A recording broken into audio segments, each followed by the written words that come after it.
Hi all, நான் உங்க doctor Aarthi. Let's see what's today's an Ayurveda. உங்க கால்ல பச்சை நரம்பு இருக்கா? ரொம்ப ப்ராமினென்ட்டா ஸ்கின்ல தெரியுதா? நரம்பு சுத்தல் வருதா? அப்போ உங்களுக்கு வெரிகோஸ் வெயின் தான் இருக்கலாம்.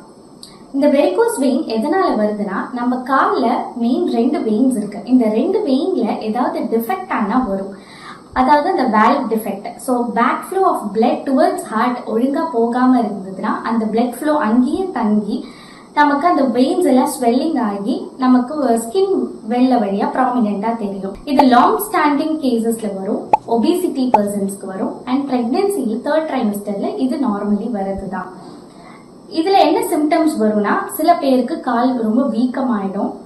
ரொம்ப கிரானிக்கா இருக்கிற கேசஸ்ல அந்த இடம் டிஸ்கலரேஷன் ஆகி சில பேருக்கு ஈவன் அல்சர்ஸ் எல்லாம் கூட வரும்.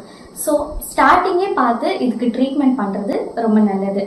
ஜஸ்ட் எக்ஸ்டர்னல் அப்ளிகேஷன், தைலம் வச்சு தடவுறது, ஒத்தடம் கொடுக்கறது மட்டும் பண்ணோம்னா இது கண்டிப்பா சரியாகாது. டெம்பரரி ரிலீஃப் கிடைக்கும்.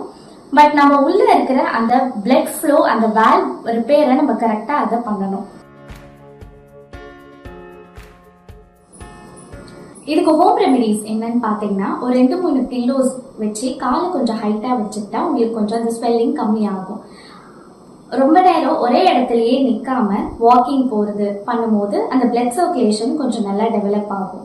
அண்ட் ஸ்டாக்கிங்ஸ் யூஸ் பண்ணிக்கலாம்.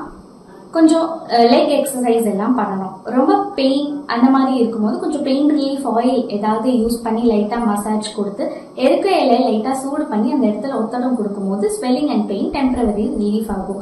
பட் லாங் ஸ்டாண்டிங் வெரிகோஸ் கேசஸ்க்கு நீங்க ஏதாவது பக்கத்துல இருக்கிற ஆயுர்வேதிக் டாக்டர் கன்சல்ட் பண்ணி மெடிகேஷன்ஸ் எடுக்கிறது ரொம்ப நல்லது. Choose Ayurveda, live wisely.